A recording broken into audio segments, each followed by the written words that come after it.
Nos encontramos con Walter Tacano y Hernán Tacano. Estamos acá para conversar un poco de una gran persona que ya no está con nosotros, el señor don Emilio Tacano, que fue un gran padre, un gran consejero y un gran amigo.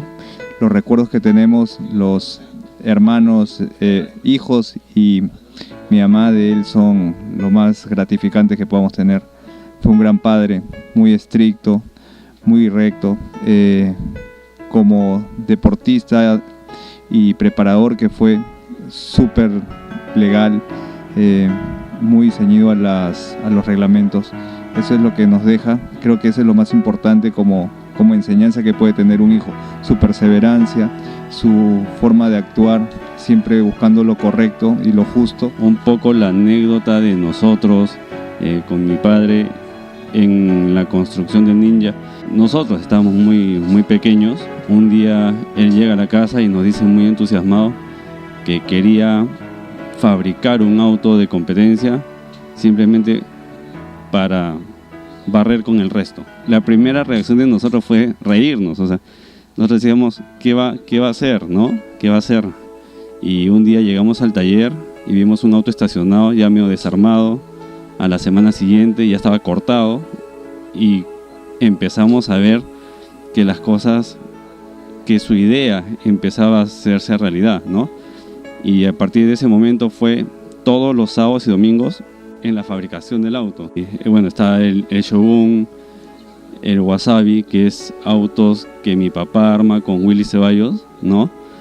Pero a él siempre, bueno, sus padres siempre fueron muy correctos en todo este tema de como desarrollo personal, ¿no? Entonces mi papá siempre dijo, los ninjas, los shoguns, los samuráis siempre fueron muy correctos, muy alineados. Entonces por eso que él quería hacer un auto y ponerle ese nombre, ¿no? Y le gustó mucho el nombre de Ninja.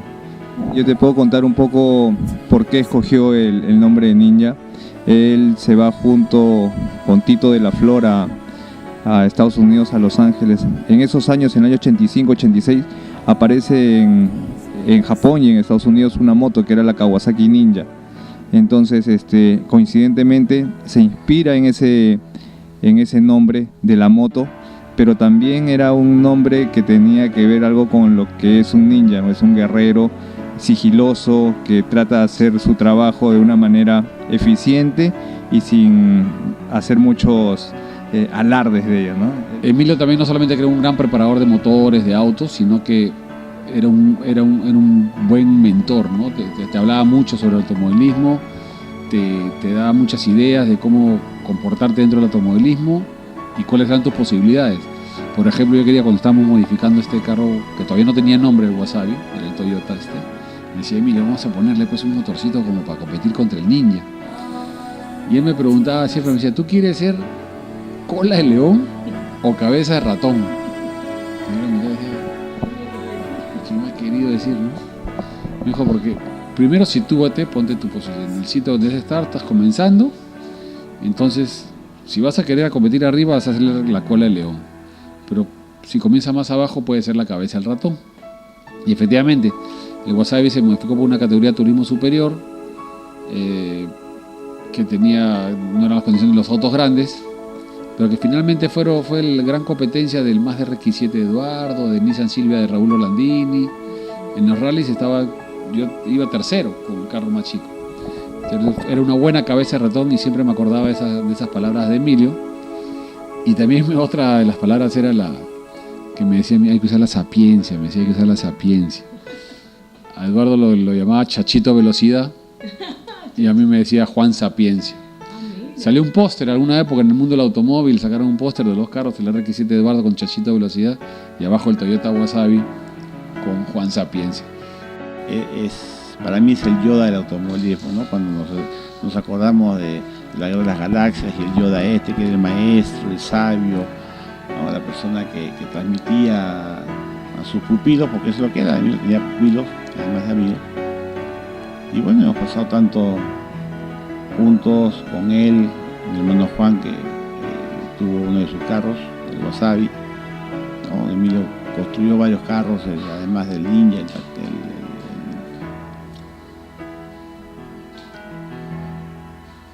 Shogun. Bueno, y para tratar de recordar algo más, sabemos que él preparaba todos esos autos, pero sabemos de que él amaba mucho el automovilismo, ¿cierto, Chachito? Y además creo que también pertenecía o estaba como un asesor acá en el Automóvil Club Peruano, ¿cierto? Bueno, Emilio es socio del Automóvil Club Peruano, ha sido dirigente y fue director conmigo en el directorio que formamos en el año 2008. Y como usted digo, siempre trabajó para el automovilismo, en la dirigencia, como autoridad, en las carreras y como preparador, ¿no? Que fue lo que más, donde se le conoció a él, como tú dices, con Ninja Shogun, después se le pasaba el Katana y todos los actos con nombre japonés por él, ¿no? O sea, El jalón de orejas que me metió Emilio Takano en Uchumayo, en Arequipa, luego romperle el motor que tanto había, ¿no? Porque veníamos en estas carreras, el carro caminaba muy bien, pero era un motor, el Twin Cam 8 válvulas, que estaba llegando pues a sus, las revoluciones en carrera permitidas para el Uchumayo eran 7.900 vueltas, pero estábamos caminando muy bien y estábamos casi llegando con los punteros, y entonces el carro empujaba muchísimo, el motor estaba en una violín y comenzó pues la revolución de 7.900, que era lo máximo, pero comenzó 7.950. Cuando estábamos con Gustavo Medina, el copiloto, ¿no? 8.000 vueltas, 8.050, 8.100, 8.150, 8.200. Le decía, qué lindo suena este motor. No hemos podido caminar un poquito más, andamos 1 kilómetro más y ¡brum! Mandamos a la biela al pasto, empastamos biela, como se dice. Y cuando llegamos finalmente, casi cerca de las 6 de la tarde, pues ahí llegamos donde estaban todos. Por supuesto había acabado 4 horas antes y todo lo demás, pero llegamos. Emilio me esperaba con una cara, y como te digo, era mi mentor en el automovilismo, así que no digo las palabras que me dijo, pero me metí una buena cuadrada, un buen jalón de orejas por no haberle hecho caso, por no haber haber cuidado las vueltas, porque había que cuidar el motor, no iba a aguantar tanto. El motor podía caminar, pero un tramo más corto, pero el motor lamentablemente no aguantó. Hasta donde duró, la carrera fue buenísima. Le agradezco a Emilio por esa carrera. Como dice Walter, mi papá nos deja infinitas cosas, ¿no? Él siempre fue, como dice, perseverante, terco como él solo, ¿no? En realidad, que nosotros lleguemos a ser como él es un reto muy, muy difícil. Él era muy estricto en sus cosas, muy correcto en sus cosas, humilde como persona, ¿no?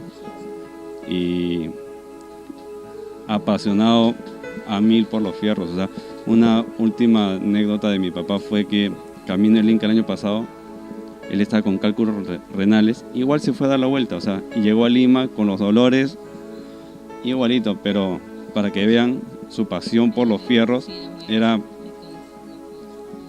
muchísimo. Nada, comenzaba al principio diciendo que a Emilio se le va a extrañar, y verdaderamente se le va a extrañar.